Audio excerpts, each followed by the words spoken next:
Hello and welcome to the 12th episode of the This Week in Hollywood podcast. Thank you for watching. I am, of course, your host, Adam Robson, joined by my co-host, Reese Wiegman. What's going on? 12 episodes. You know what they say about number 12? What do they say about number 12? It's one more than 11, baby. That they do say. You know what they also say about 12? What else do they say? It's one less than 13. Oh, good call. They do Good say that. call there.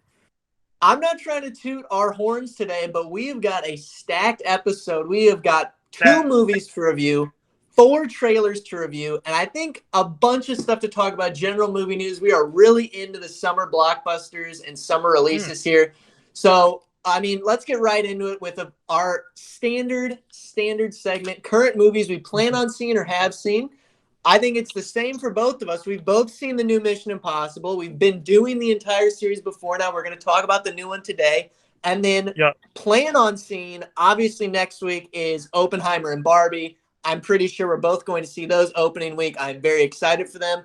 Anything else that you've seen or are planning on seeing? I still have yet to see the new Insidious. That is on my list. I need to get caught up and go check that out before it leaves theaters. And the new horror movie Talk to Me, which just came out and is getting really strong response. Very excited to go see that. Hopefully late at night, one night very soon. I have seen that Talk to Me trailer, and it doesn't actually look too bad. I'm not a huge horror guy, of course, but it piqued my interest a little bit. If it's something that you recommend, let me know, and I'll definitely have to check that one out. All right, we'll have to check back in on this one next week. Of course, and a recommendation I have for you now. So you gave me the book recommendation that I loved, Quentin Tarantino's book. I actually watched on my way home from work earlier this week a podcast Quentin Tarantino was on with Tom Segura. It's called Two Bears, One Cave. He was on that. A lot of really interesting stuff, mainly focusing on Pulp Fiction, how he kind of got that greenlit and the casting of that. So I would recommend checking that out if you get the time. All right, I'll put it in the queue. I've been pumping out a lot of podcasts lately, listening to. I guess we're pumping them out also, but I've been pumping a lot in as well. So yeah, I'll put that right at the top of the queue. Good to hear. But without further ado, let's get into it right away. We are going to be doing our review for Mission Impossible: Dead Reckoning Part 1. It has just come out, getting great reviews, I might add, and box office might be shattering some records yet to see still. We're not in its opening weekend. We filmed this on Friday, so this is a little bit before. Excited to see how it does, but we are going to get into spoilers very heavily, and since it is a brand new movie, without saying anything, I want everyone to have their spoiler warning. There'll be a time code on screen now for you, so you can actually skip ahead if you don't want to hear any of those. I would recommend seeing it, I think, if you like Mission Impossible or just want to get out to see a movie. So there's your spoiler warning. And without further ado, I don't know how to start this because I've been asking you what you've thought of the movies for the last 6 because I've seen them already. But with this is the first time we've done a movie that we're both seeing it for the first time. Yes, it is. I'm excited to kind of get into this. So let's just take this chronology right off the bat. Huge, long opening, longer than Fallout. And Fallout was already a very long opening before the opening credits. And this one, doubled or tripled it. It was a long time before you get that opening credits. It really was. I kind of forgot that they were even, coming, but then they smashed in. And I just off the bat, this is the first one I've seen in theaters, and it just everything just hit so much harder seeing in theaters. Just getting to see those credits in theaters, I don't know. It was just it was so much more fun getting to watch it in a room on a giant screen and not on my iPad in my bed. Yeah, 100%. I saw this. Now, did you see this in IMAX, regular screen? What'd you see it in? I saw it in Dolby Cinema. Dolby. Okay. So yeah, I saw this IMAX. I would recommend to anybody, if you can see it IMAX, Dolby, anything above the regular screen, this is definitely one of the movies to do it, as well as Oppenheimer next week. You've got to see that in IMAX or 70 millimeter. But also going to the beginning, very odd at the same time, but I kind of liked it on the submarine. Very Hunt for Red October vibes. Yes, good call there. I liked it a lot. It was different. It was unique. Also, kind of like very interesting timing with everything, given Yes. the Titanic submersible that happened a few Yes. weeks ago, and like as we're going to get into later, basically all of Hollywood going on strike because of AI, and so this is Yep. like a way more topical film, I feel like, than it ever set out to be, just based on the time that it's coming out. Yeah, you hit the nail on the head there. I mean, immediately we figure out there's an AI in this movie called the Entity, and then immediately that submarine that it is on sinks. And I could not help but think about ChatGPT and the submersible that just went down by the Titanic, Yep. same time. And then we get, keep going, and then we get to the opening credits, and then we start actually, we see Ethan come in, and we get our first action-ish scene in the airport. And what did you think about that as an opening action scene? I liked it. I think I liked it. The airport scene was tight. Yeah, I would say so. I mean, listen, I'll be honest. I sent Reese some messages the night that this got done. I had some things to say about this movie. I think I've had time to think about it. I came out of this movie very disappointed and not liking it. I'm going to be honest. It's grown on me a little bit. I still think this is one of the weaker entries in the series. I would only put this one above 2, I think. Really? And see, Yes. I like this one quite a bit. I liked it quite a bit. I went and saw this like at a 10:30 showing after like a 12+ hour day of work, dead tired for Dead Reckoning.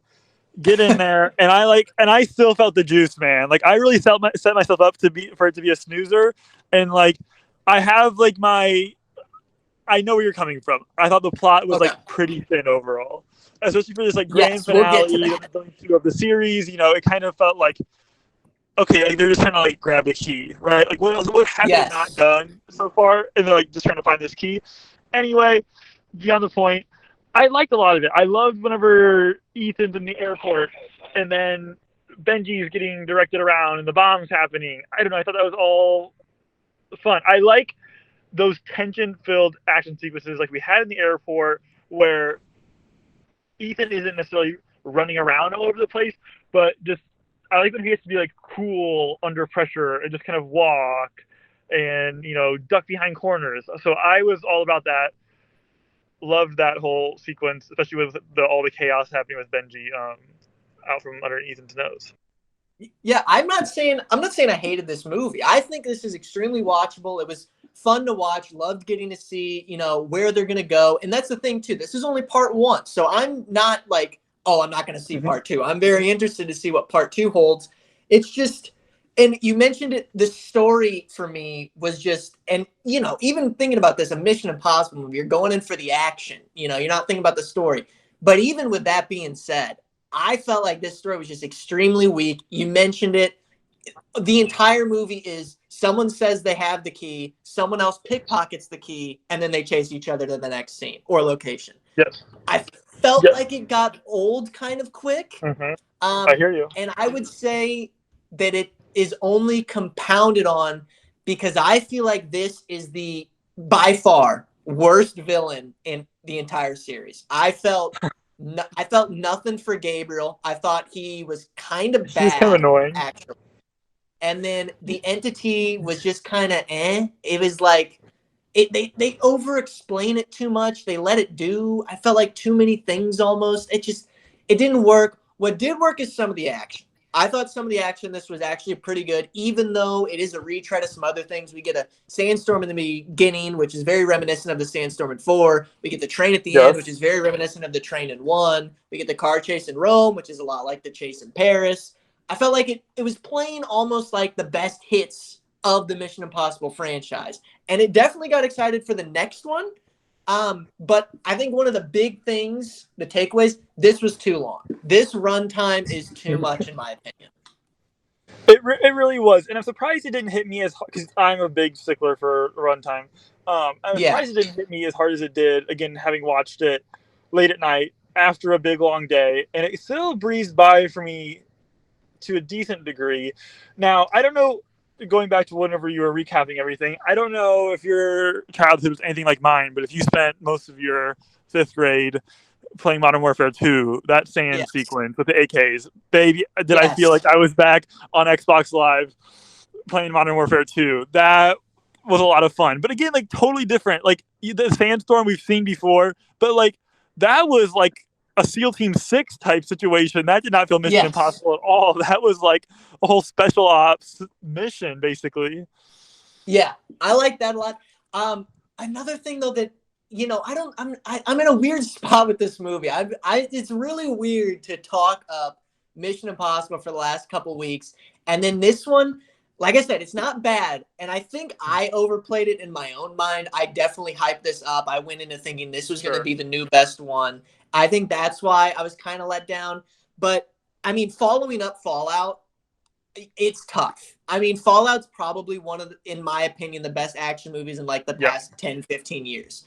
Coming off of that one, it's going to be tough to best it. I thought this would do that, and it didn't. Runtime, yes, like you said, is a problem. Again, though, breezed by at some spots, but then on the contrary to that, there's some spots where it's just like, okay, let's get this going.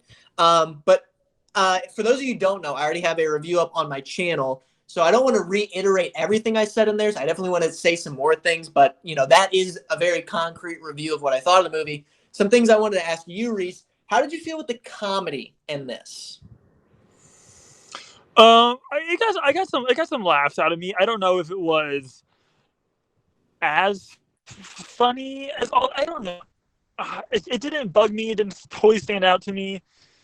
I was fine with it. I'm just kind of in the same boat. There were some lines that I thought were pretty funny and did get a laugh out of me, and a lot of people in my theater. At the same time, I felt like there was more comedy than usual. Yes. I think And Benji was some cracking a of that lot of didn't land. jokes. Yes. My biggest example of comedy in a bad spot in this movie is right before the cliff jump. We usually That's when you exactly do what I these was going to big say. usually when you do the big action scenes in the other movies, Burj Khalifa, there's like very little funny before it and they go into it. Plane, there's no funny. They go right into that. Helicopter, no funny, right into that. There's like a minute-long joke before the jump in this scene. I felt went on a little too long.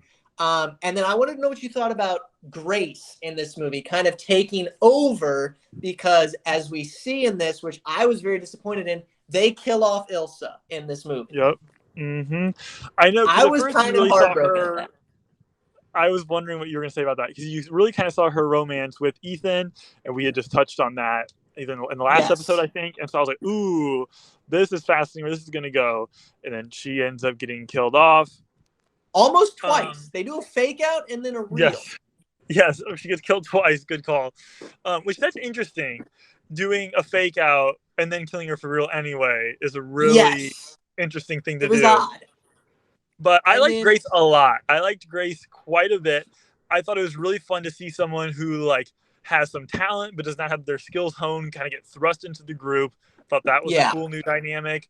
And then you kind of see her multiple times really serve herself, even after Ethan's trusted her a few times. That she kind of she almost cuts bait and gets out of there and just looks out for herself before ultimately kind of going all in for them.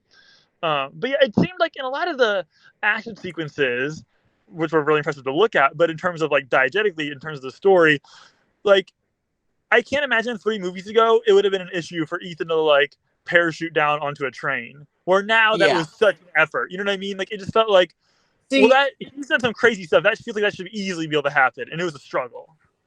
See, I'm okay with that action sequence. Action sequence, because they set it up that Gabriel broke the train, so it's going really quick, so he has to fly onto a moving train. I don't think that's bad. The action scenes in this aren't terrible. They are fun to watch, and I'm going to have to throw it up to us watching these all in a row, because you really get the sense of these building.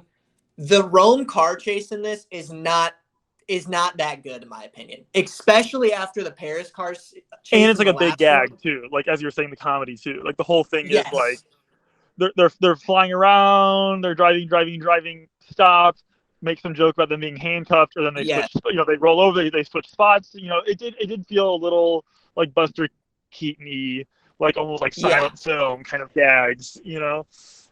Which that's a good is point. odd because sorry, they played that up a lot in the trailers. They even released a sneak preview a couple weeks ago that was like, oh, look at us making this Rome About it, yeah. chase sequence. And then I'm not saying it's a bad chase sequence, but like you were saying, they go, especially how it starts. That sequence starts probably as my favorite shot in the whole movie, where Grace gets in that car accident. You've got no hearing. Everything's from her point of view in that car, and you're seeing everything go on.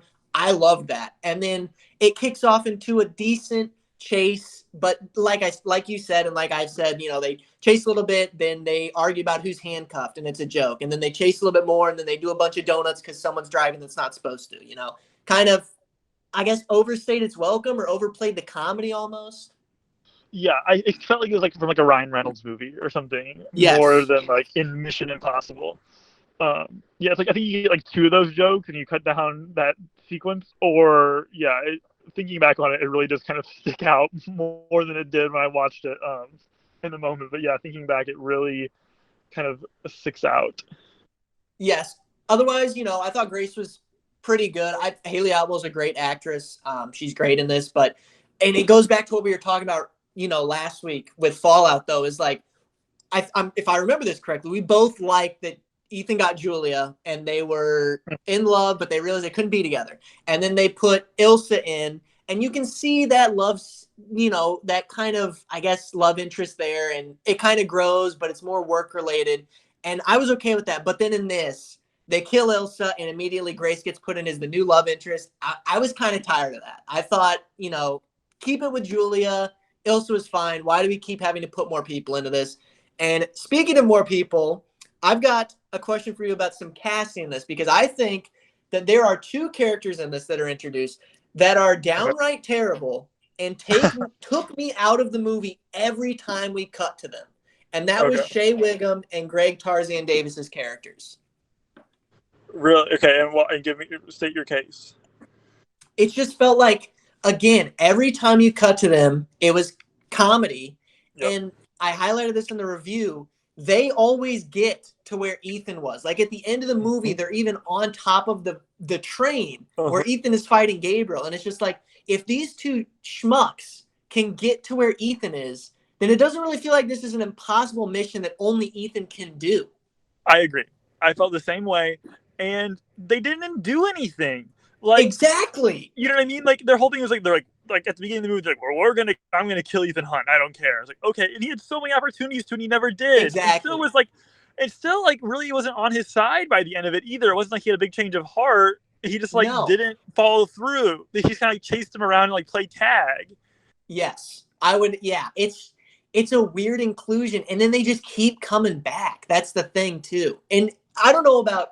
Obviously, Shea Wiggum's a good actor. I like him in a lot of his movies, but he felt out of place in this. Like, you cut to those two, and Greg Tarzan Davis's character is like, he's fit, he's athletic. You would imagine him being there, but then Shea Wiggum just seemed out of place to me.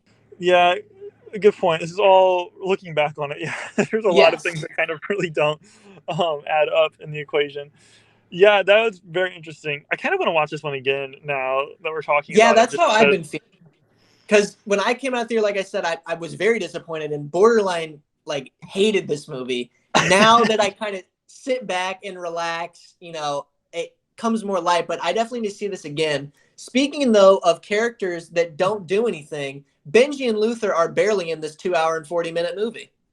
That is a very good point. I like the airport sequence a lot with Benji. I thought that was really good. But then whenever Ethan's about to jump off the cliff on the motorcycle, Benji's just cracking jokes the whole time, and I'm like, why are you not telling Ethan he's gonna have to do this? It just felt so cheap. It did, and I'm hoping they make this up in the next one. But in contrary to that, Luther just leaves the movie before the third act. He's just like, oh, I got to go do something. See you later. That was baffling that you take the two big side characters that have always had great dialogue with Ethan, whether it's in stunts or not in stunts, but during the mission and the preparation, during the execution, or just as friends, and you just take them out of the movie. It was so odd. That was really odd. Yeah, it felt it definitely felt like we were hoping that it was going to be a step up from Fallout, and it just seems like a step to the side. Like went in a different direction. They didn't necessarily try to escalate or Yes, de-escalate. It's just like it just really was different.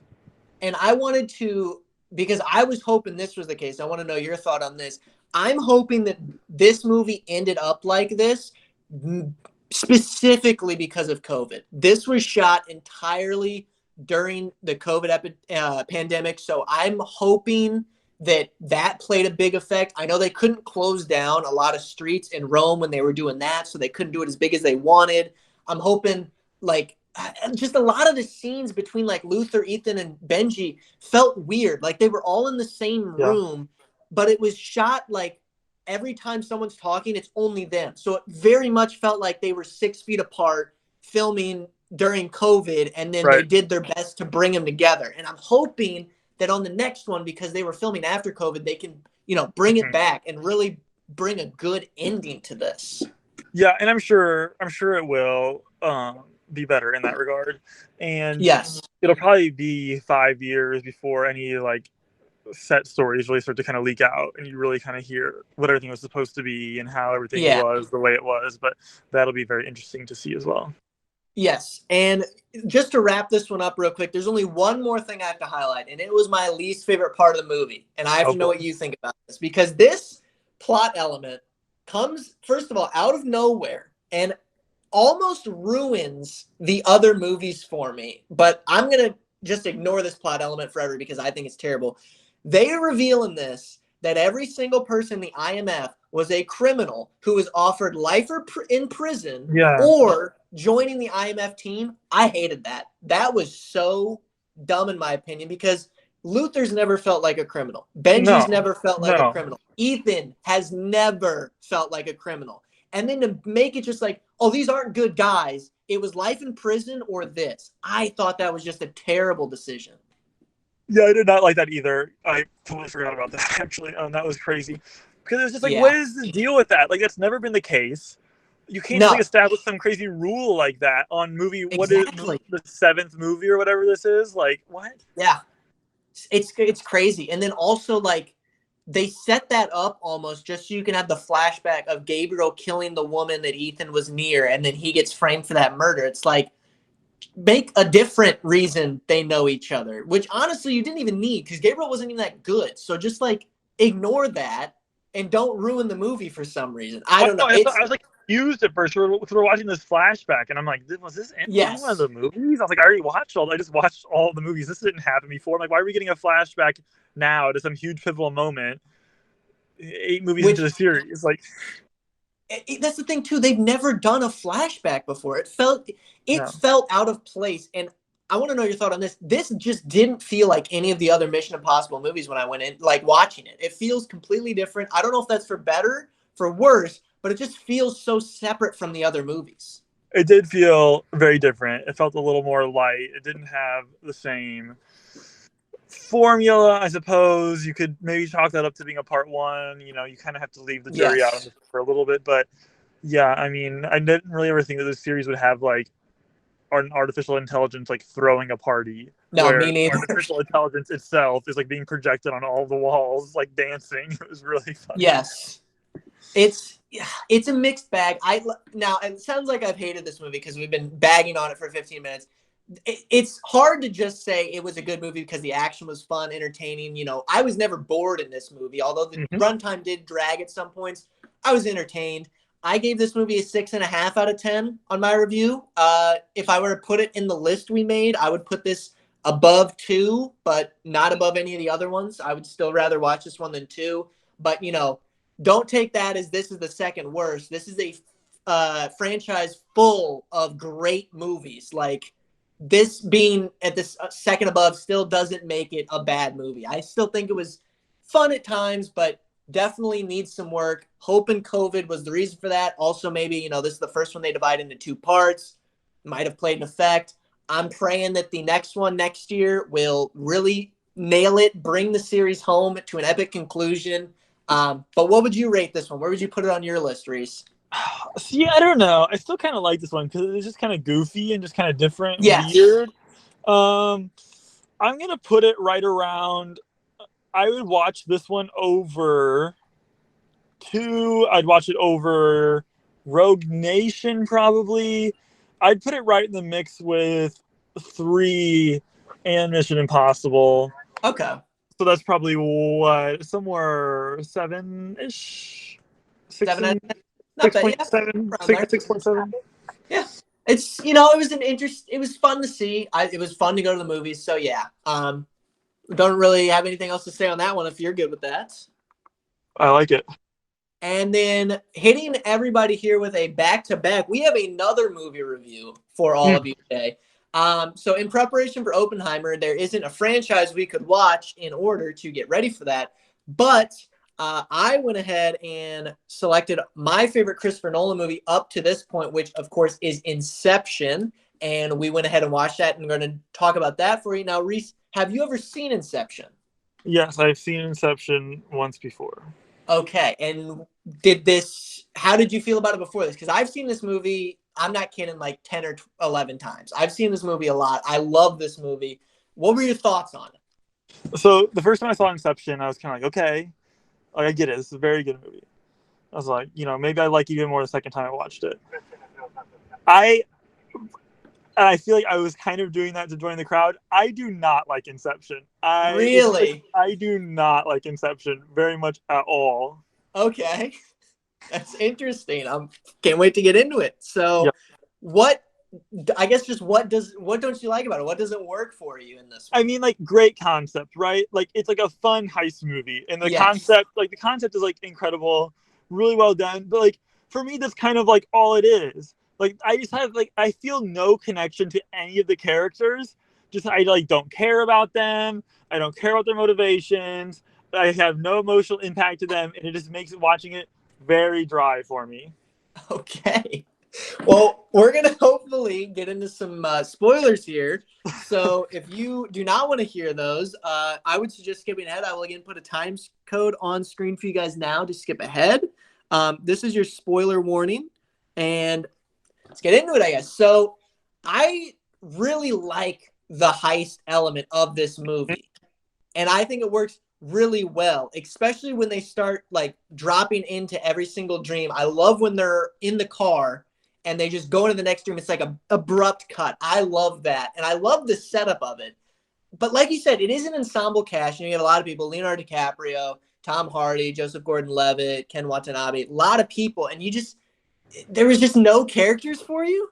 And like, they're all good. It's just like, the acting is great. Like, the filmmaking is great. Like, everything you're saying, like, the concept is so cool. The execution is great. It's just like, yeah, I don't like give a rip about any of them. Like, so it just makes watching it like just like very I shouldn't say painful.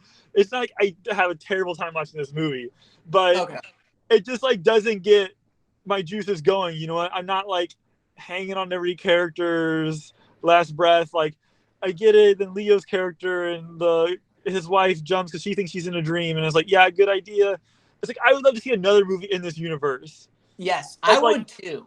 Even maybe on a smaller scale or something, like something that's more character based. Like, I don't know. I just I was not invested in anyone. Okay. Well, I don't know how hard it is going to be to talk about this movie then, but I mean, let's go right into it. So I guess the biggest question that we need to ask, and this is not making fun of you in any way, but did you understand the movie? Because that's the meme with everything is Inception makes no sense. It's extremely confusing.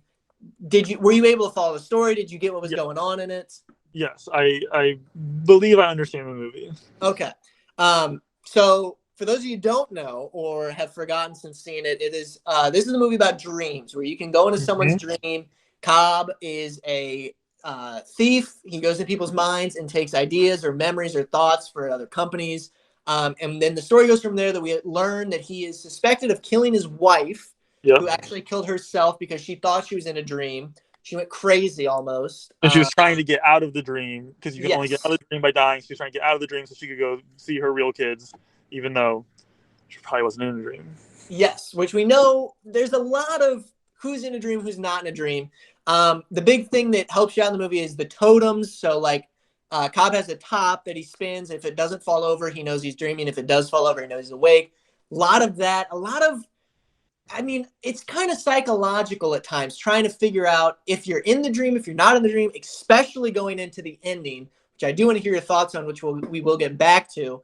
Um, but I just feel like this movie, and I want to know if you've seen the Ocean's 11 movies with Brad Pitt and George Clooney. I have not seen Ocean's 11.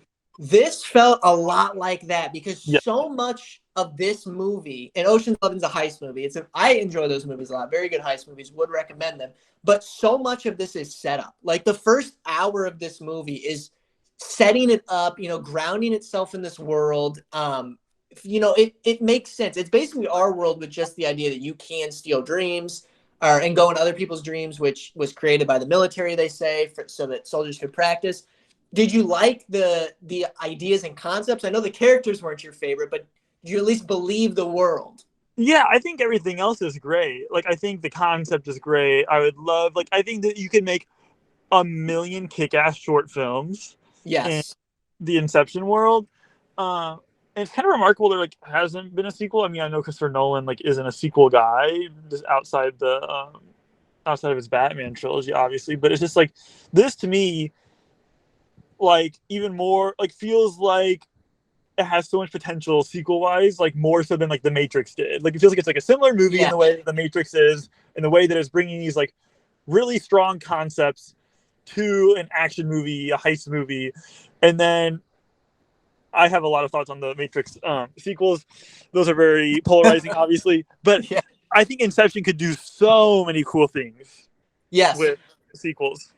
See, I would agree, but now, do you think that you would like, obviously, never mind, I already know your answer. You would not like to see a sequel to these characters, which I don't think would even work because this is a very contained story that it kind of resolves itself. Everything at the end is tied up. But I would also like to see another story in this world, different characters, maybe different heists, different goals, objectives away from these characters. But I don't think Christopher Nolan would come back to it. I know there was talks after this came out of a video game based on this. That never came out. That'd be weird. There's never been talks. Yeah, that would be extremely weird. I'd be interested in seeing what it is, but I don't know how well it would play out. But there's never been talks of sequels, which I would love to see a sequel to this, obviously. But let's talk about some of the things they do in this, because there's a lot of things in this, especially with Christopher Nolan. I'm surprised they got to work with how much he loves his practical effects. For example, the hallway fight with Joseph Gordon-Levitt. That is practical. They built a 100-foot long hallway and they spun it around in a warehouse. Took months of training for them to get that down. When they tilt the bar in that same level of the dream, that is for real. A lot of extras got fired because they didn't have the balance to hold on when they started tilting everything. Did you get a sense of like the practical effects in this? Because there definitely is some CGI in this, but Christopher Nolan, God, he loves doing his practical stuff. Yeah, and the filmmaking in this movie is like incredible. Like from concept to execution, like it's top notch. Like it's a spectacle in that regard. Yes, I would agree. I think the editing, or no, not the editing. Sorry, the sound in this spawned the big Hollywood bum, bum in every trailer for like the 5 years after this came out. Obviously, we've kind of gotten away from that now, but God, going back to this, I love the soundtrack in this. The score is incredible. It looks great. It sounds great. I would agree. And then I guess going into the ending, the big thing that I want to highlight in this movie was, what did you think of Cillian Murphy's performance? Because obviously he's going to be leading Oppenheimer. He's worked with Christopher Nolan, I think, 5 times as a co-star or a supporting actor, and now he finally gets his main role with Christopher Nolan. What do you think of his performance in this? Because I think he's the best in this movie. Really, you think he's the best? Because yeah, he's like it's so interesting watching him in this movie, and he looks so young in this movie. Like he looks, I mean, this movie came out 13 years ago, which is a long time, but like, man, did he look like a kid in this movie. I mean, I liked him. Yeah, he was fine. Sure. Yeah. I'm not gonna give like a whole lot more of like any kind of answer for any of the characters. I don't think. I think he gives a very good performance. He really balances the kind of grief of his dad dying and him kind of like being a little bit lost, but also he's kind of like a dickwad. Like whenever he gets onto the plane and they're kind of like they're trying to pickpocket him or whatever, or and then he's kind of like, you see his like first class snob come out in that Yes. moment, but then you also see him be like this tender little vulnerable victim all the time Yeah. too. I think he really does give a good layered performance there. I think he does too, especially because and there was a YouTube video I saw on this, so I'm not trying to plagiarize exactly what he said, but just like the whole thing kind of comes together at the end because you need, okay, so they give Cobb the idea of you need to do Inception, which means instead of stealing an idea, you plant an idea in this guy's mind to break up his father's empire of, I think it's power. Like they have a power company that's a huge conglomerate that is almost like a new world superpower, how good they are. So you have to break that up. And then they walk through, well, let's try and do something positive. So there's a big break with him and his dad. They aren't on speaking terms. His dad's very much ill, but we see that they've fought a lot. And then just to follow him through, like at the beginning, like you said, he's a dick. He's a first class asshole. And then he goes into the first dream. He gets kidnapped. There's some fear in that. And then he goes into the next dream. They work with him. He kind of turns on Browning, who is his only real family member he talked to, which wasn't even his family member. It was his business partner that acted as an uncle. And then in the final dream, when he gets in the hospital and is next to his dad bedside and he's gone through all these dreams, we've been with them for the last 2 hours, his performance when he thinks that, he talks about earlier, my dad, the last thing I heard my dad say at his bedside was he was disappointed. And he thinks that, well, obviously his dad is telling him he's disappointed in him, but because of the way they work with the dreams, we find out in that last dream that his mind now thinks that he was disappointed that he tried to be his dad. And that really hits it home in that final scene. Just the emotion of like, oh, the Inception actually worked. Like his mind is completely changed now. Yeah, and just thinking about the ramifications of that is like really remarkable, and that they're doing all this for like business purposes is just crazy. But I think that's like, cause see, that's good to me. I liked that. That like emotional connection is good. It's like I feel like Leo did not land his part. Like I feel like that might almost feel like everything kind of like just like falls apart for me because that's like what the core of the movie is. Yes. It's like I think Leo needs to either be like way more of a loose cannon because of like this trauma and his wife living in his subconscious, or he needs to have it suppressed way more. And it needs to kind of like come out a lot more slowly as the movie progresses, and like Elliot Page's character needs to like discover it or something, and then he needs to really fight back on it because he like kind of doesn't want to talk about it, but also like will talk about it, but just doesn't want to tell like Joseph Gordon-Levitt, you know what I mean? So it's just kind of like I don't now that I'm thinking of it, I can definitely agree. Like if you don't feel Dom's Leonardo DiCaprio's character's Dom, if you don't feel his like emotion in it, then there's nothing, because obviously you're not rooting for Fisher, which is Cillian Murphy. Even though he does a great performance, even Tom Hardy says at one point we should be charging Fisher more because they repair his entire relationship with his father.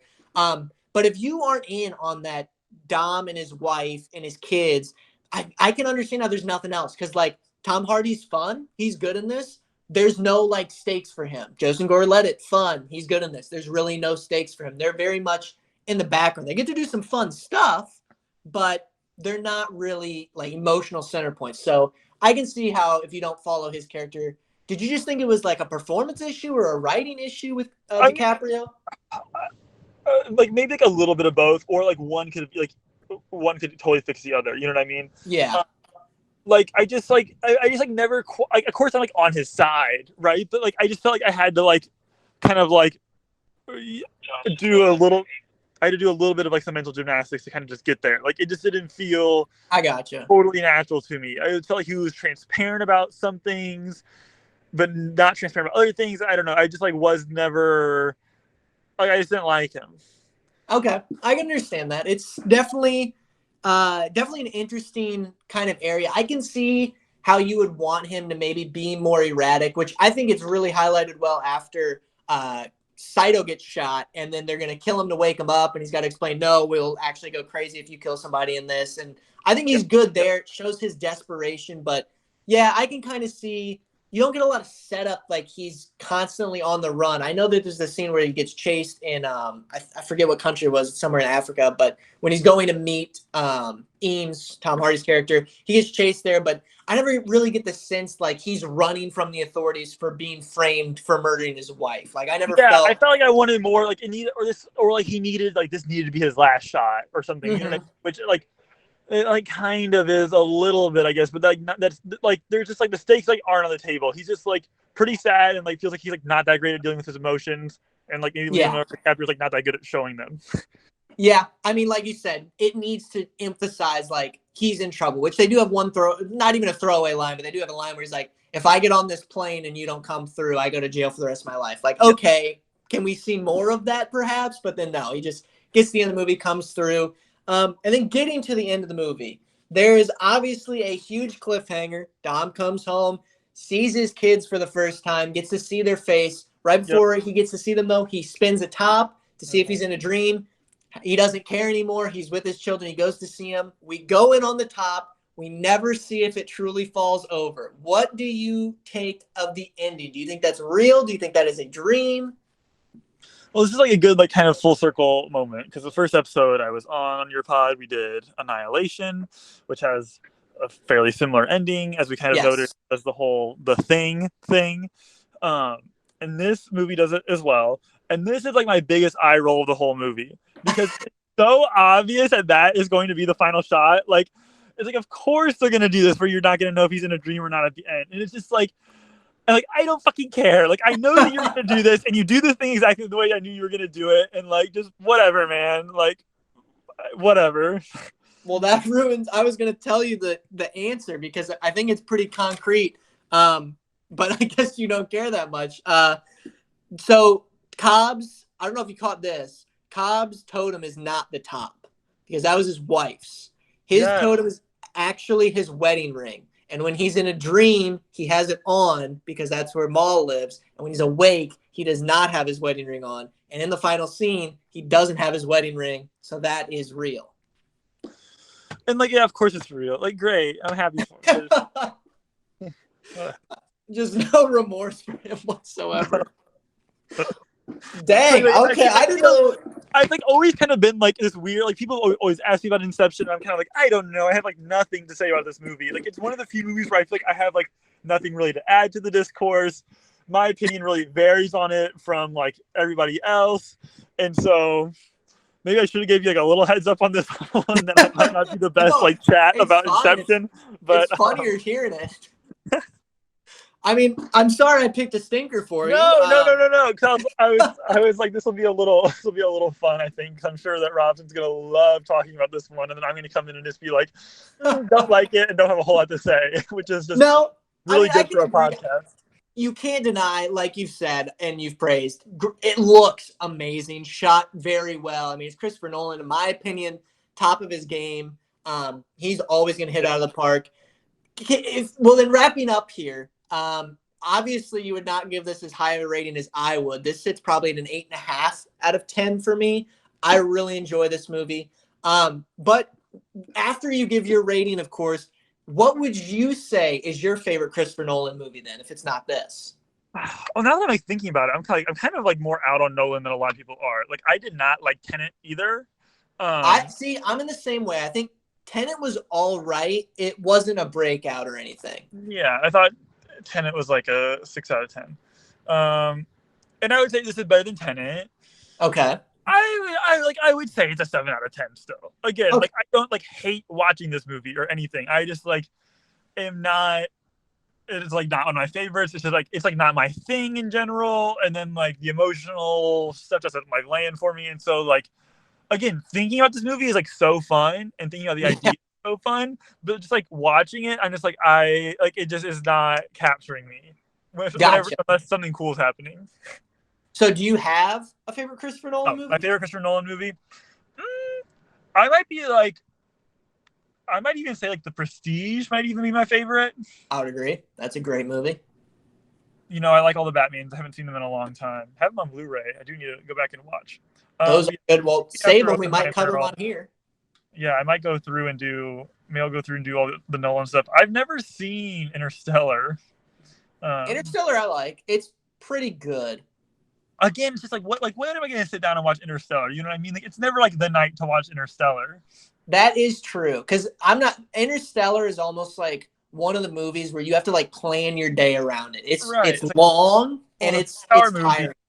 And yeah, you kind of want to watch. You kind of want to like give it its time of day, right? It's kind of like how with all these bigger movies. It's like I haven't seen before. The longer you go without seeing them, the kind of like more weight it holds. You're like, well, now like if I've waited this long to see this really good movie, I need to really like make it worth its weight, right? Yes. And you have to really plan your day around it a little bit. Then you're like, I don't know, I'm kind of in a weird mood today. Maybe I shouldn't throw Interstellar on. And if you not watching it, which is I guess what's happening with me. So yeah, maybe that'll be my goal after Oppenheimer. Maybe I'll go back through and knock out all the Nolans I've missed.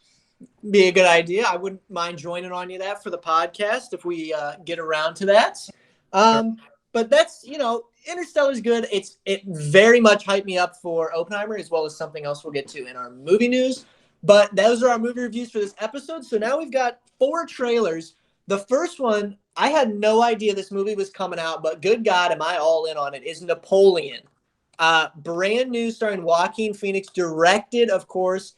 I'm sorry, I got something stuck in my throat. Directed, of course, by Ridley Scott. What did you think of this trailer? I I don't kind of like you. I don't know how this slid by me. Like really, and I feel like I'm kind of even up on like the Ridley Scott news, and like he's been like this dude Ridley Scott has been pumping movies out. Yes, he has. Like in his like whenever he should just be like done. Basically, he had The Last Duel and House of Gucci both came out in the same year in 2021, and The Last Duel also was like a movie that like came out and no one knew that it came out. Yeah. Its advertising campaign was really poor. Like people who are movie people were like, I didn't even know this movie was coming out. And so this feels like it's kind of almost the same thing. It just kind of came out of nowhere. So I'm hoping it gets a little bit more of its time in the sun, because The Last Duel is one of my favorite movies of 2021. I would agree. And so I'm excited for this Napoleon thing. Joaquin Phoenix has been on a tear lately. This seems like I don't want to say it's a can't miss, but I mean, it's got all the potential on its side. Now, do you mean as a can't miss as in you can't miss this when it's in theaters, or can't miss like this can't be bad? I would say more like can't be bad, because I think even like Ridley Scott's like misses are wildly fascinating. Like even like House of Gucci, which is like not everyone's jam for the most part, like it's still like I can't miss in the way of like even if you think it's not a very good movie. So no, I think this has all of the power to be a very, very strong movie. Yeah, I'm all in. Like you're saying, I can't believe this slipped by, because we even talked about a couple episodes ago, like Gladiator 2 had some casting announced, and that doesn't even have a release date yet. I don't even know if that's like done shooting. And then this that's done shooting and is coming out November of this year. I had no idea till this trailer came out. It blew my mind that this wasn't on anybody's radar, really. But yeah, I'm excited for this. Vanessa Kirby in this from the Mission Impossibles that we've been watching. I think she's great. Joaquin Phoenix will be good. Yeah, I think this could possibly be an Oscar-nominated Best Picture.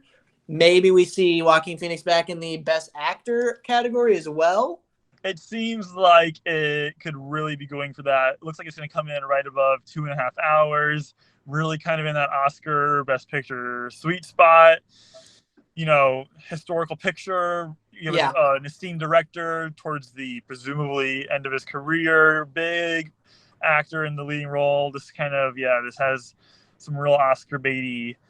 I don't even know if it's an Oscar bait movie, but it fits into that Oscar nominated type film. Yes. Yeah, I mean, I don't know do you watch the Oscars every year? Yeah. Okay, so every year I watch with my mom and my dad. We always try and guess who's going to win what category, and we keep score. Mm-hmm. If I were to make a very, very early prediction, it is that the Oscars next year is going to be a absolute brawl between Oppenheimer and Napoleon for Best Picture and Best Actor, with Cillian Murphy and Joaquin Phoenix nominated for those movies respectively. I think Oppenheimer is going to get nominated for a lot. I don't want to talk it up too much and get too excited, because last time I did that, the Mission Impossible did not deliver.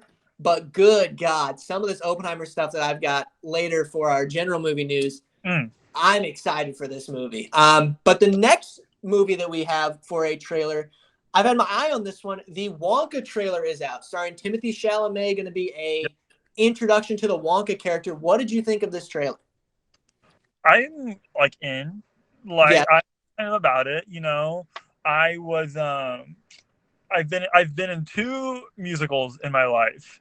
When I was in the summer of fifth and sixth grade, and my first musical I was in Willy Wonka and the Chocolate Factory. I was Mike TV, gave the performance of my life. So Charlie and the Chocolate Factory, Willy Wonka and the Chocolate Factory always have a little bit of a soft spot in my heart. yeah. So I'm excited for this, and it's, correct if I'm wrong, but this is like a direct prequel to the original Willy Wonka and the Chocolate Factory, right?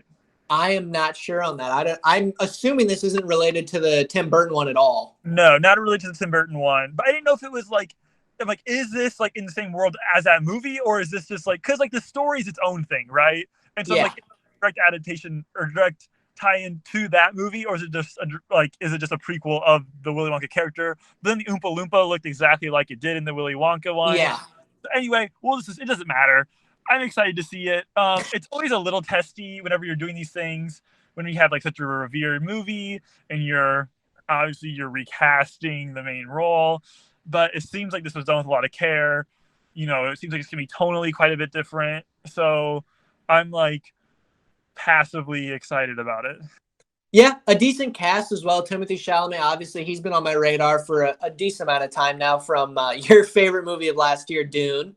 Then Olivia Colman as well, Hugh Grant, Sally Hawkins, Rowan Atkinson, Keegan-Michael Key, a big cast.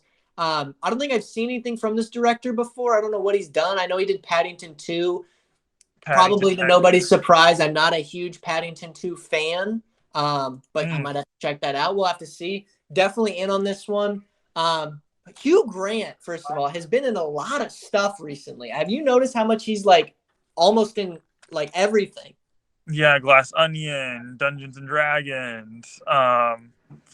He was in that Guy Ritchie movie that came out last year, Operation Fortune. Yeah, he's really been pumping them out. And I think I might like go back. The more I think about this, the more I don't like this movie. Which one? Wonka. Okay. I'm selling stock on it right now. Okay. Because, like, I think part of the cool thing about like Willy Wonka is that it's like you don't know how he became so famous and like became so, and it's like kind of cool. Like it's a Han Solo kind of thing, right? You're like, they just like present you this guy. They're like, here's this really cool guy who does this cool stuff, and just like take him at his word, and you're like, all right. And so that's kind of feel about Willy Wonka. It's like he's got this huge factory, the gates. He's a little mysterious. Yeah, I don't want a prequel. I'm changing my tune. I'm out. Okay. It is interesting to see you completely flip in the couple of minutes we've been talking about this. But yeah, I mean, that is true. The original movie, not the Tim Burton one, but the old one, Gene Wilder one. Yep. That's like the main thing is the mystery of Willy Wonka. He comes out with his cane, he does the fall and then pops up. And, you're not going to have that mystery, I guess. Yeah, I would agree with that. I'll still probably see this. I don't know if I'm completely out on it, but I can see where you're coming from. Okay, good. And then next up, this one, this trailer kind of blindsided me. Godzilla Minus One. How are you on the Godzilla movies? Now, just for quick reference, I liked the, I think it was Gareth Edwards one that came out in 2014 with Aaron Taylor Johnson and Elizabeth Olsen. I like that one. I do not particularly enjoy all the ones that have come after that. So your Kong Skull Island, Godzilla versus Kong, Kong King of, or Godzilla King of the Monsters, whatever all that is.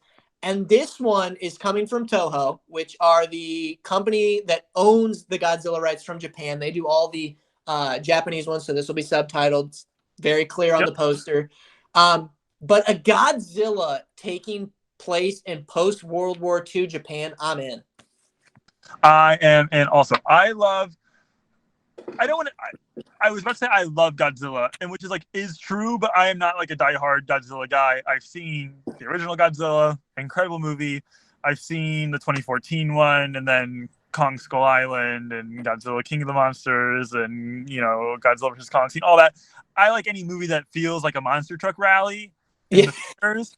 That's like why I was like really in whenever Halloween Kills first came out, because it was just like, watching that like on opening night just felt like a monster truck rally, and then like I soured on it quite a bit after. And so the Godzilla movies are always like that. And so this one coming out of Japan is like so exciting. Godzilla's just like cool. So Yeah. I'm in on this. The setting seems super tight. This seems like a can't miss. If I have to use my Yes. can't miss pick, I'm gonna use it here. Take it away from Napoleon. But yeah, I'm excited. So I would say, I'm a big Godzilla guy, but like I haven't done the deep dive. Like I'm sure a bunch of like true Godzilla fans have. I haven't watched all of the like 1940s like Mecha Godzilla versus Yeah. King Ghidorah and all that stuff. But Godzilla, cool. Yeah, 100% cool. I'm interested, especially to see, because I'm the same with you. I've seen the more modern ones. I saw the absolute atrocity that is the one with Matthew Broderick from the 90s. But all the American ones feel very much monster fighting monster. That's obviously what the new ones have turned into. I don't hate that, but just the idea of like kind of going back almost to that 2014, even though there's the other monsters that Godzilla fights in that, but just like seeing especially a war-torn Japan. I'm assuming this is going to be right after the bomb drops because Godzilla likes nuclear power and all that, so the nuke's going off would awaken him. Just right after that, I'm so interested to see where they take it. The trailer's very short, 35 seconds, very little given away. I'm really hoping this gets shown in theaters over here. I don't know how big of a release this is going to get, but yeah, I think this is definitely a can't miss. I'm all in on this one. Completely agree. Hopefully, yeah, like you said, hope it gets a great theatrical release. But I could really see it kind of just like being one of those that like it kind of comes out, makes some news over there, and just kind of really sputters out, and it just like hits HBO Max. Yeah, I would hope not. I'll still hopefully enjoy it. But yeah, I'd love to see this get a release. Yes. Next movie, I don't know what to make of this. It is called The Retirement Plan, and it is Nicolas Cage's new John Wick wannabe, perhaps? I'm very confused after seeing this trailer. Yeah, I felt the same way because I thought that he did this already basically in a much more artful, thoughtful way. Did you see Pig in 2021? Yes. Which I love Pig. An incredible film. It's great, and it does the John Wick thing in such a unique, smart, thoughtful way. And I was like, yes, that's great. What a move for Nick Cage. Really showed off his acting chops and also kind of like commented on this like John Wick trend of movies we're getting with Nobody and films like that. And I thought that was just masterful. And then for him to come out and do this now is like, it really kind of lessens the impact I think that Pig will have on his career. Yeah, it's weird how Nicolas Cage started as this huge movie guy. You know, he was in a bunch of stuff. Then he started moving into, if you would offer him any money at all, he took a lot of those pictures. He became kind of a meme actor. And then back to back, Mandy. I don't know if you've seen that with him. I really like that movie. And then, yeah, Pig is definitely the highlight of his career in recent years. Did you see The Unbearable Weight of Massive Talent? I think it was last year, 2 years ago. It was last year. I never saw it, and it's always kind of hung around like that's like one of like, ooh, I really need to get to that one from last year, and just like really kind of has interested me a little bit less ever since it came out. Like it's just like one of those movies, kind of like Dungeons and Dragons this year, where I was like, oh, if I'm like free while that's still in theaters, I'll go watch it, and then kind of like haven't just watched it at home. Again, that'd be another good plane movie. I'm gonna start keeping a list of movies that I say on here that would be good movies to watch on a plane. There you go. I've seen it. It's fun. It's nothing, special, but it's a fun watch. I enjoyed it. This kind of seems like it's trying to do the same thing, but I don't think it's gonna have the same gimmick because obviously the gimmick in The Unbearable Weight of Massive Talent is he's playing himself. Exactly. Right. And in this, he's just like it looks extremely like a John Wick wannabe. The cast is all right though. We got Ron Perlman, love Ron Perlman, Ernie Hudson. I don't remember the last thing I saw him in. Ashley Greene. I don't know if I've seen anything from this director that I've really loved. It just seems like, once again, they're offering him money. He's going to do that. Like you said, it's going to maybe take away from how good Pig was, which would be unfortunate. But yeah, very odd. Coming out soon too. It's next month. I don't know about this one. Yeah, it's just coming out next month and you're just like really seeing the trailers for it now. It just feels like it's going to be kind of just come out with a whimper a little bit. Yeah, I couldn't have said it better. But But then that's the end of our trailers. Let's move on to something that's not going to come out as a whimper. We're going to be talking Oppenheimer for a little bit here. First of all, have you seen the new thing, Barbenheimer?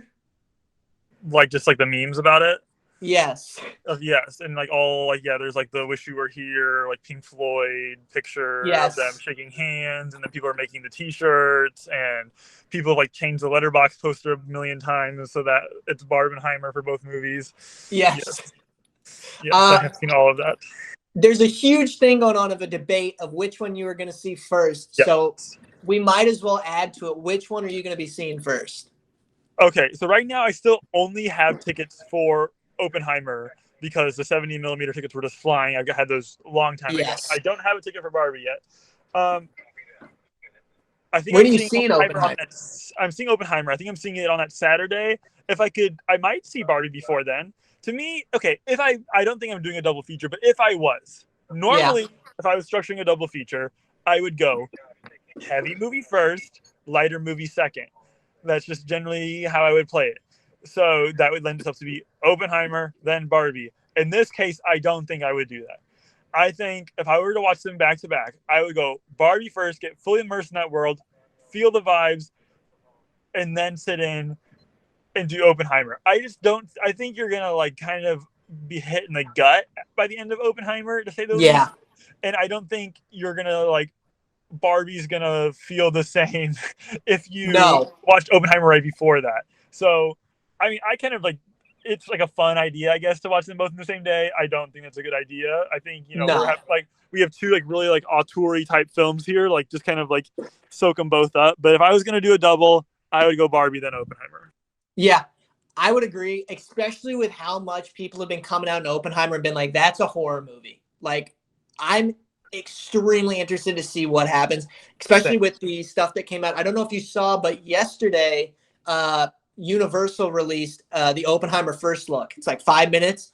Good God, is it looking good? That thing had like goosebumps on me for how excited I'm getting for this movie. I saw that came out, and I tapped on the YouTube video, watched it for like 20 seconds, and I was like, honestly, I just want to watch the movie. I was like, I don't want to watch anything ahead of time. Dude, so I saw it just for a second. I was like, I'm just gonna save everything for the movie. Will say, if you do want to, I can understand wanting to watch the movie. Not a lot is given away. They do like the 30, 45-second first scene that you probably saw in black and white. And then after that, it's literally just like jump cuts of shots in the movie. And it just looks incredible. No big story points given away. But yeah, oh my God, dude, that first scene in black and white with Robert Downey Jr. and Cillian Murphy, holy cow. That looks incredible. Also, Oppenheimer news, Gary Oldman is an Oppenheimer. What? He plays Harry Truman. It's supposed to be very small, but I was scrolling through the cast list, and he's way near the bottom. So he's got to be in there for like 5 seconds. But yeah. Oh my God. He's in there. I love when stuff like that happens. Whenever you had these like random actors playing very famous historical figures, it just really cracks me up. Dude, if you want a good time, I'm telling you, scroll through the Oppenheimer cast list. It's like a fun mystery box of who's going to be in this movie. You'll scroll and be like, oh, there's a huge name. And then you'll scroll down like another 3 or 4 times. Like, why are they so low on this list? Jason Clarke's low on the list. Kenneth Branagh is way down there. Florence Pugh is way down there. Like, the amount of people that wanted to work on this movie and that are on this movie, it's insane. Yeah. What do you think about Nolan saying that there's extensive full frontal nudity in Oppenheimer? I have heard that. I mean, I'm trusting his vision. I don't know why that would be in there, but I'm sure it'll work in some way. I know there was a lot of talk and people getting upset. I think it's that Cillian Murphy and Florence Pugh are supposed to have a thing in the movie, be like a love interest. They're 20 years apart in real life. Yeah, the actors are. Whatever. I'm so over that. Actors are actors. Get over it. That's like their whole job. It's so stupid. I'm so tired of that nonsense. Which is even dumber because in real life, Robert J. Oppenheimer and the person that Florence Pugh is going to be were 10 years apart. So, like, it's not even that big of a deal. Completely agree. Yeah, it's ridiculous.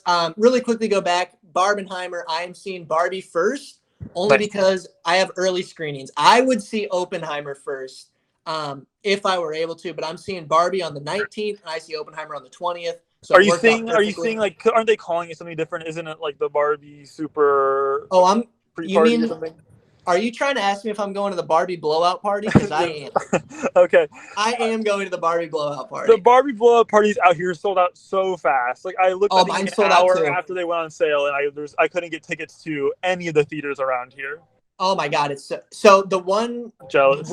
I got so lucky. I've got great seats, and we only have one showing of the blowout party. But then when we went to a Mission Impossible, they have the stuff out already. So there's a pink Yes. carpet with pink drapes and a giant Wow. Barbie phone booth like down by Wow. that theater ready to go. So I'm excited for that. I'm seeing it with my mom. So I'm hoping we'll have a good time with that. But yeah, really excited for all that. And then last thing, kind of wrapping up for Oppenheimer here. Have you seen the IMAX film reels arriving at the theaters? They are absolutely ginormous, and I like They are don't even know another ridiculous. word that you could possibly use to describe these things. Just some quick Um, stats. 11 oh my miles god. long, 600 pounds. The Chinese Theater on Hollywood Boulevard had to build a new section in their projection room to fit this thing. It Incredible. is ridiculous. It's really remarkable.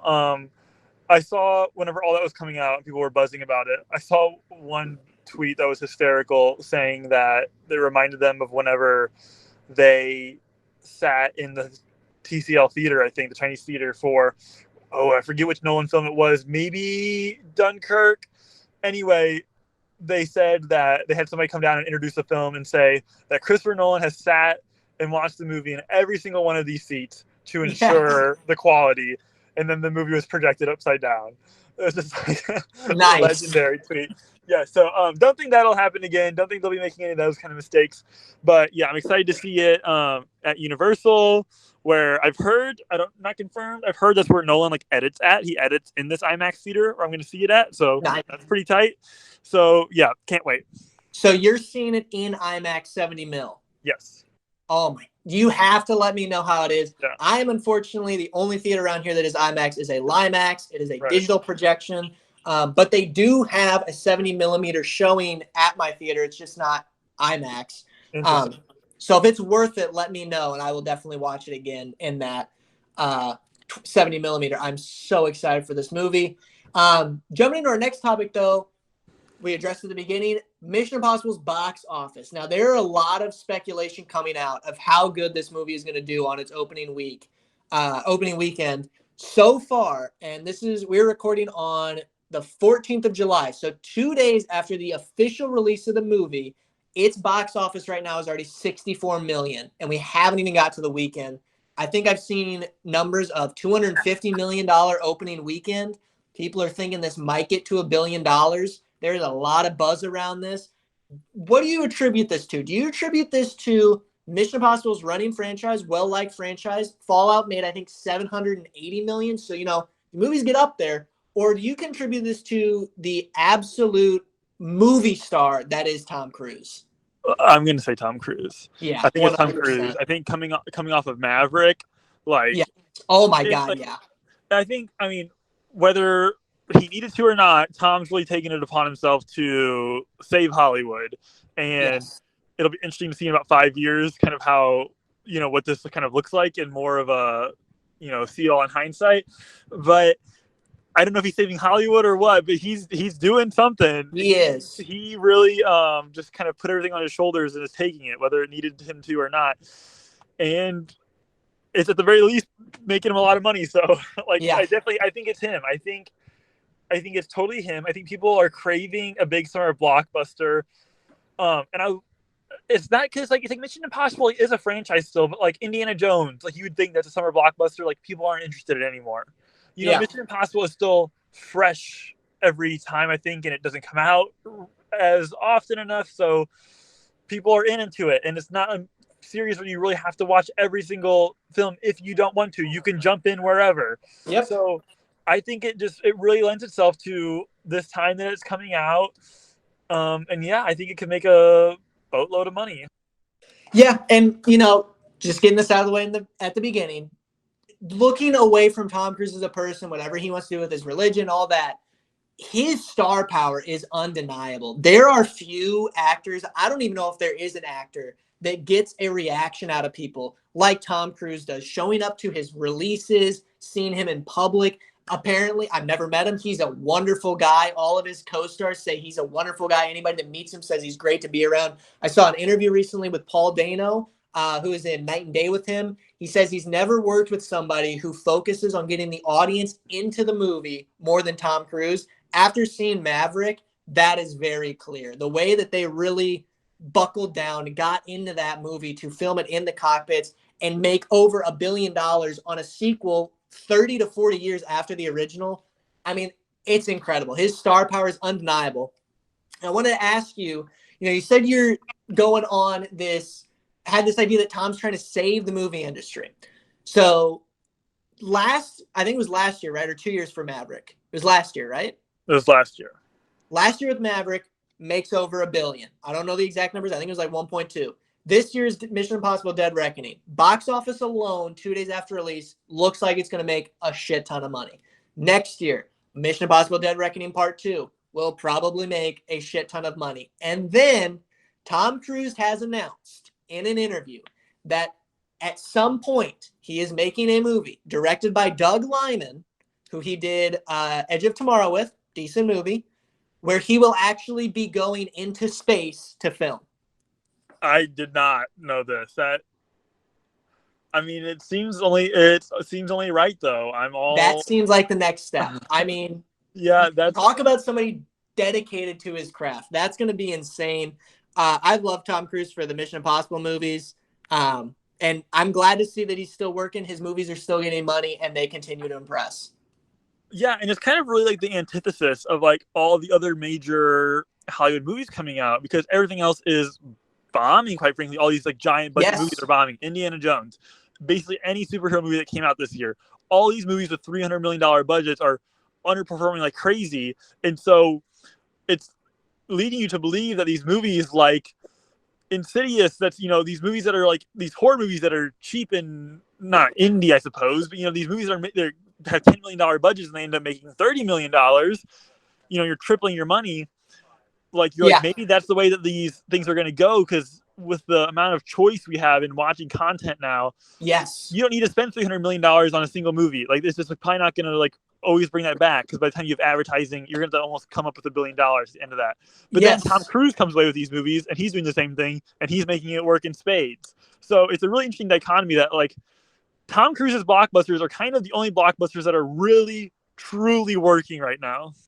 Yeah, and going off of that, I'm actually going to move around some of the stuff in the list we're going to be talking about real quick. But you're not kidding. With the amount of content you can consume, I don't understand why these giant movies are being made. Just last week, I guess this week actually, it is announced from Forbes, so people that know money and talk about money, The Flash is the new king of superhero bombs. It is estimated to lose $200 million.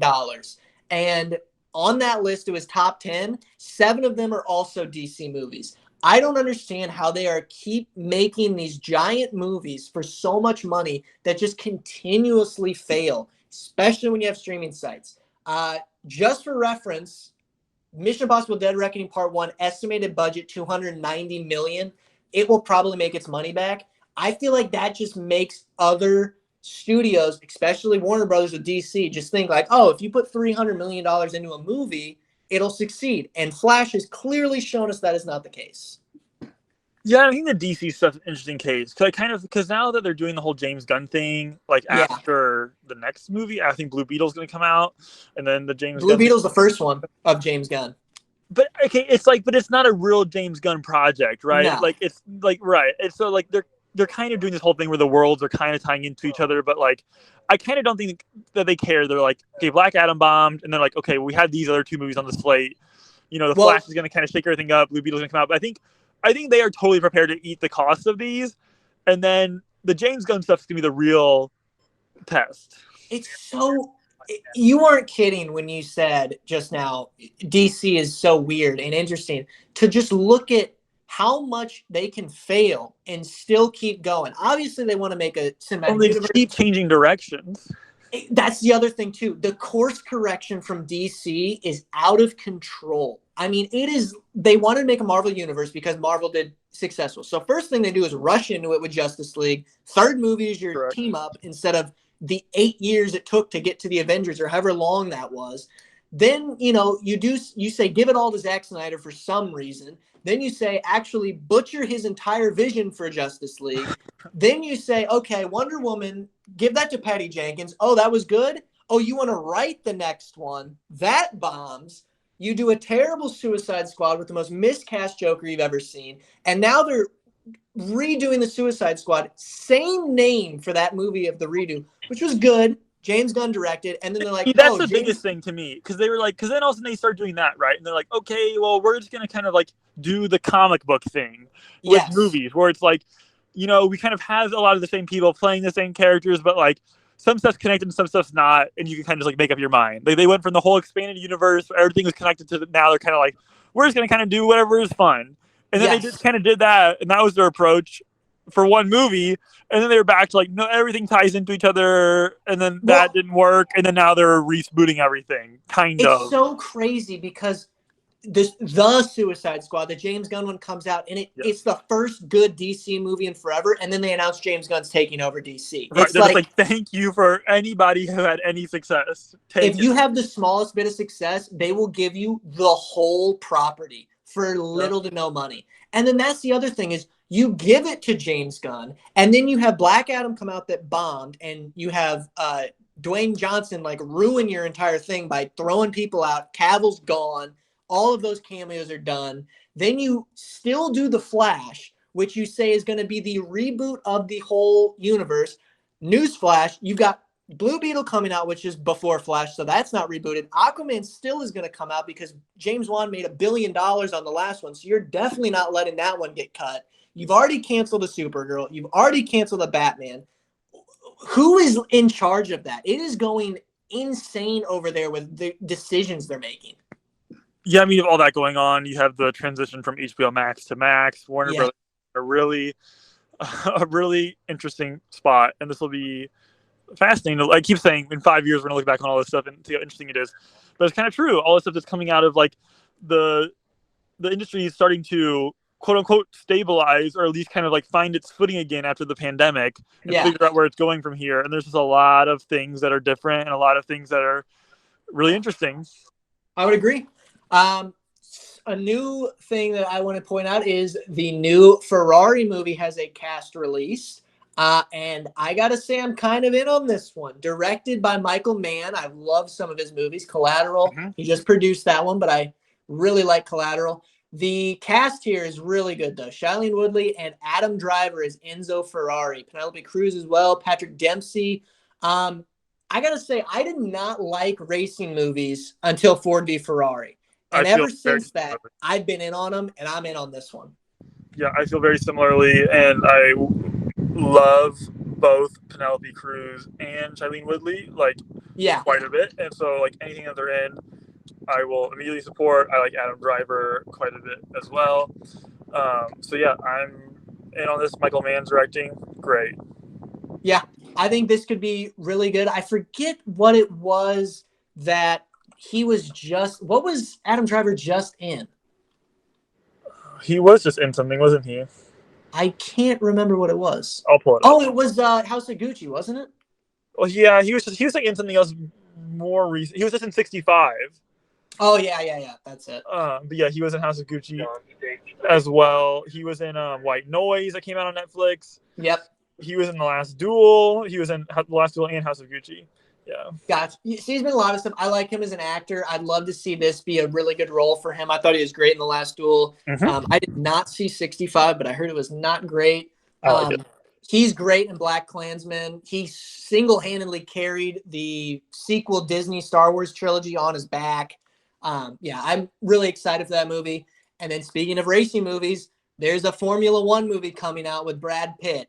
And good God, is this one's exciting. First of all, Brad Pitt, classic. Javier Bardem, love it.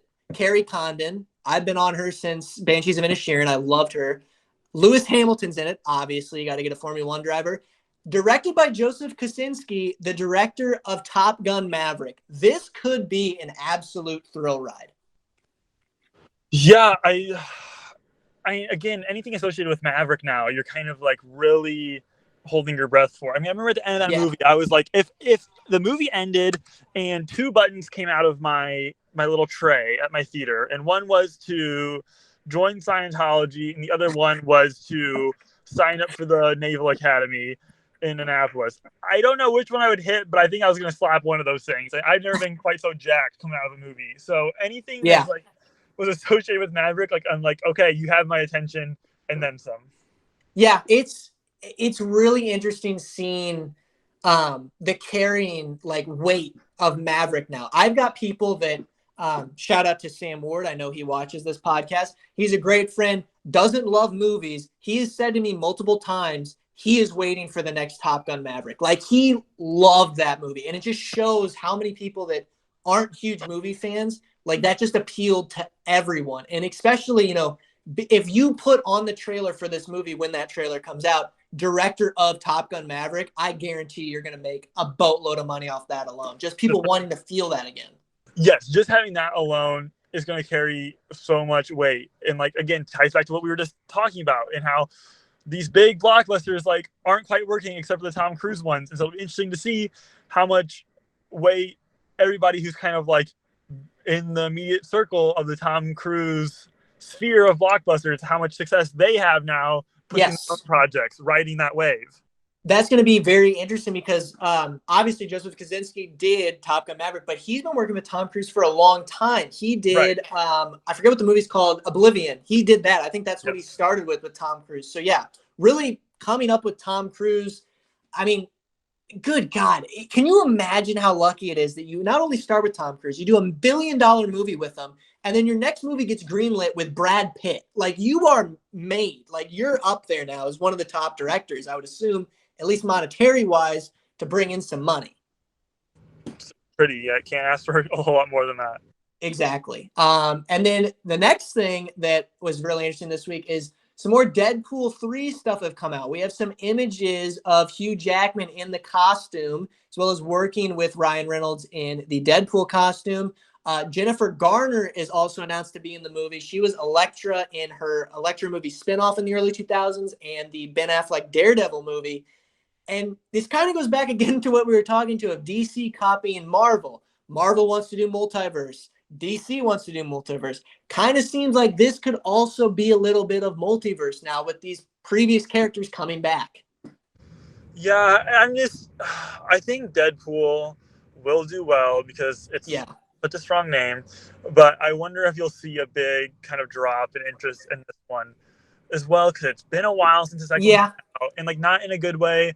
You have Hugh Jackman coming back as Wolverine, and like I'm just a little disappointed in that because of like I think Logan was just such a nice bow on it, and to his career. Like, it just feels a little cheap to me. It doesn't get my juices going. Really? Yeah, I mean it'll be interesting because and I'm not a huge Marvel fan, and I don't think you are either. But just seeing now, like after Endgame, and especially after No Way Home, when all the Spider-Man were in the same movie, it really feels like they're starting to fall off critically and commercially. They're really going down. Marvel's been very, I don't know if it's clear, but they've had a very big structure of like the individual characters get 3 movies. So this is Deadpool 3. I talked about after Guardians of the Galaxy, you know, I'm done with this universe now. Like the last characters I cared about were, you know, either killed off or moved away from it after that movie. Deadpool would literally be the last nail in the coffin. Like once he is done, I'm completely out. So I could see this doing well, but then Marvel suffering after it. I think recently too, it came out like Simu Lee, who is in Shang-Chi, which is actually pretty decent. It said like they're not doing a Shang-Chi 2 until the next Avengers movie, and the next Avengers movie isn't for 3 years. So like even the characters people care about are getting pushed off, especially with the writer's strike, and especially the stuff going on with Jonathan Majors as Kang. They're in a real weird spot. Yeah, and just, I mean, we can go back and forth on the Marvel's whole plan for how long, but just very quickly, it's like the thing that's kind of like kept Marvel going is always like, man, I wonder if they can build up to that next big thing and pull it off. And at the Yeah. beginning, that was the Avengers, right? Getting all these characters into the same movie, that was huge. And then it was like, you know, they started introducing all these other characters. It's like, wow, could they do it again? Have everybody in one giant movie connecting everything here? They pull it off and do it. That was huge. And then it's like, where do you go from here? And then you start, Yeah. you know, you dig up all the old iterations of everything with the Spider-Man movie, and that was super cool and unique. But now it's kind of like, where do you go from here? Like, there's just like nothing that Exactly. there's nothing they're really building to now that's different or groundbreaking. And so it's like, after we've seen you do all this, nobody wants to see Ant-Man fight a robber anymore. Yeah, exactly. You Like know? you can't go back. No. That's the thing. Is like, God, that is such a good point. Once you've done half the universe getting wiped out from the Infinity Gauntlet, where do you go? Like you can't do a small like origin story. We saw that with Shang-Chi. Like that was not small. Like there was world-ending consequences at the end of that movie. And now you almost have to feel like you have to outdo yourself or keep going one up. And I feel like they're really falling off. For the long time, everyone was trying to copy Marvel. And now it seems like Marvel is trying to copy Marvel from 5 years ago. Like it's, I don't know if it's superhero fatigue. I don't know what it is. But I'm really interested in seeing what happens. I've noticed too, a lot of people are moving away from those movies, but people that like the Marvel movies have started to like movies are now branching out to other stuff. So I feel like that's still good for the industry as a whole. Yeah, of course. I mean, I think that's kind of like always been like the necessary evil of the film industry is like, you got to go support the Marvel movies because like the theaters They are staying make money. open because the Marvel movies are making so much money, and then that's why you get to go see Nomadland in theaters at the end of the Yes. day. And That's why so, you get to go see Everything Everywhere All at Once in theaters. exactly. So, yeah, again, theme of the day is just going to be very interesting to see where this goes in the next few years. And wrapping up with our last segment of news, which is going to be very interesting to see what happens in the next few weeks. The actors have joined the writer's strike. The writer's strike's been going on since May of this year, I think. And I read, I think the day before the actors joined in, that the writers had agreed to a mediation, but the studios were still not set on rewriting contracts. So that was going to make some progress. But now that the actors have joined in, I'm 100% for it. They should just hold out until they get better conditions, better money, anything. Oppenheimer's cast walked out of the premiere instead of doing the interviews and stuff. Barbie is not sure if they're going to have Gosling and Simu Lee and Margot Robbie do any interviews or marketing for it as a walkout kind of thing. It's heating up. Yeah, I mean, this is going to grind the entire industry to a halt now. Yes. And yeah, you know, solidarity to everyone who's striking. This is really kind of unprecedented, but, you know, very needed. So we'll see how long this goes. Hopefully it's resolved quickly and in the most beneficial way for everyone involved. Yep. But man, like it's really wild that it's come to this. And again, I don't know how different this would all be if the pandemic didn't happen. Like it's really interesting to think back about how everything is shooken up, and like there's not any I guess there are some direct impacts. Like a lot of the actors are really want to put their foot down kind of on doing self-tapes, because self-tapes became such a big thing. The way you audition for roles whenever during the pandemic, you would just send in like a recording of yourself. Anyway, that was very necessary during the pandemic. It's kind of become the norm now. We haven't gone back to doing a whole lot of in-person auditions as much as I understand, and that creates a lot of issues for actors because yes, you can apply, you can audition for more things, but simultaneously you don't know if your audition is getting seen because everybody's auditioning for everything, and so it becomes a full-time job when you're just auditioning for possibly no one to even watch it. Anyway, that's one of the very small issues that they're arguing for, but just something that came out of the pandemic that's presented itself now. So it'll be Hollywood post-pandemic. I don't think will start really until this strike is resolved. Then we'll really know where the film industry stands post-pandemic. Yeah. And it's crazy too that this is going on. Like huge publicly known strike where the actors are now joining in when you've got blockbusters coming out the same week. Like, it's crazy that, especially the Oppenheimer cast walking Yeah, out. Like, when's the last time that just Hollywood in general has been this hot of a topic? I You know know, it's when there's been this crazy. much going on, I feel like the early 2000s, where that was like the thing, which is what was Yeah. going on in Hollywood, what pop culture was coming out. Or really, it feels like the movies have kind of been dead in the public consciousness sense for a while, where this is just huge now. Yeah. It's the biggest story out there. You know, going back to the beginning of the podcast, when I told you about that other podcast that Quentin Tarantino was on, I mean, he talked about like the modern state of cinema too, and he's like, it's nothing compared to what it was 20 years ago. Like the amount, like, I don't know what the word I'm looking for, but the amount of movies that come out now is so much more. And the fact that they can just bomb and be terrible, and then the studios just still put them out. It's kind of weird, the area we're in. But yeah, it's the talk of the town. I love that. I am so in on movies, so in on movie trivia, news, any of that. So even though there's some bad stuff going on with the strike and all that, I'm interested in what they have to say. I'm interested in them getting fair treatment. Definitely interested to see where it goes. Like you said, 5 years from now, looking back, it's going to be interesting seeing how the pandemic and all this really played an aspect on post-pandemic Hollywood. Period. And with that being said, though, we are going to have to start wrapping up here. This was a monster of an episode, as promised, an hour and 30 minutes in. Wow. Holy cow. But once again, thank you. Once again, thank everybody for coming in and supporting, watching the channel. If you are liking what you're seeing, please consider dropping a like on the video. If you want to add to any of these discussions or ask any questions, please put those in the comments down below. I love hearing to see what you guys have to say about this kind of stuff. And as always, if you want to stay up to date with my content, please consider subscribing. This comes every single Tuesday, and I always still get some movie reviews out whenever I see new ones. Barbie and Oppenheimer will be next week. As well as next week, we will be covering Barbie and Oppenheimer on this podcast. Let's go. And as always, we will see you guys next week. Peace.